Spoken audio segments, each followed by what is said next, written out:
Hey everybody, Peter Zeihan here, coming to you from Colorado's Lost Wilderness. You've got Colorado's very own Stonehenge there behind me, and the mosquito range of Central Colorado just behind that, where I'm going to be the next few days. Anyway, today we're going to talk about a new little factoid that boiled up as I was on my way out here. Youth unemployment in China is now higher in percentage terms than it is in Italy. Italy being probably the most moribund economy in Europe and generally the one with the worst economic profile. Average economic growth out of Italy has averaged over the last 20 years, 25 years to be negative. And to have China facing a similar situation with employment is a very, very bad sign. Let's break this down from a manufacturing point of view because that's really where this all hits. Number one, everyone's reshoring. Investment is flowing out of the country. Even Chinese companies are moving. So that is a huge hit to the engineering model and the manufacturing model, because if you have a huge amount of unemployment already, that would normally say that you should be pushing down labor costs to make your jobs more competitive, your economy more competitive. That is not happening because, number two, young people in China don't want to work in manufacturing. They want to work in information technology jobs. They want to work in the knowledge economy. But that brings us to the third problem, is that China sucks at those things. One of the things that allows you to have a meaningful knowledge-based economy is you have to allow your people to think.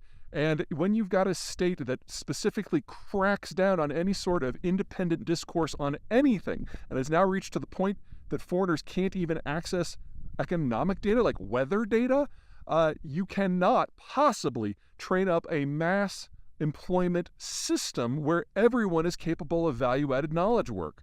So more and more people don't want to do the manufacturing work. At the same time, more and more foreigners don't want to do the manufacturing work in China, at the same time that the labor force is no longer right-skilled for what the Chinese are actually decent at. And I would argue that the Chinese aren't even all that decent at manufacturing anymore because the cost of labor keeps going up. Remember, this is a country that is in a demographic bomb. Okay, so that kind of all of that is phase one. Phase two is that you should expect all of this to get significantly worse with no chance of getting better. Chairman Xi has created a cult of personality that is one of the strictest in human history. He absolutely has more power into his person than any Chinese leader in history, and arguably even more than, say, the Roman empires of old. You've got a population that doesn't want to do the work that their economy is designed for and that their infrastructure is designed for, and Xi is ensuring that the labor force will never be able to evolve in a more productive direction that is more value-added and more knowledge-based. This is just what the Chinese system happens to look like now.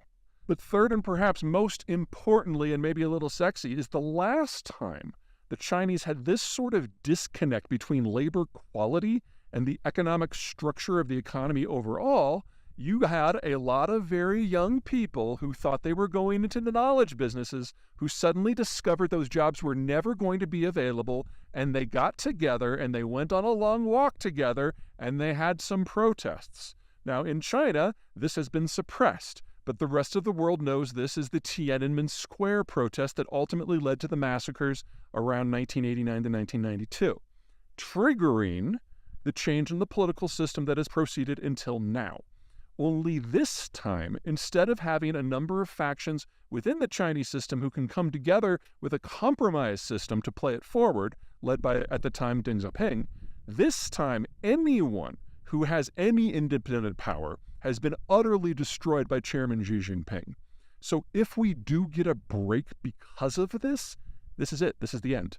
Now, I've always believed that this was going to be the last decade of the Chinese system, but the degree of narcissistic myopia that we are seeing out of Beijing really has gotten to just massive levels.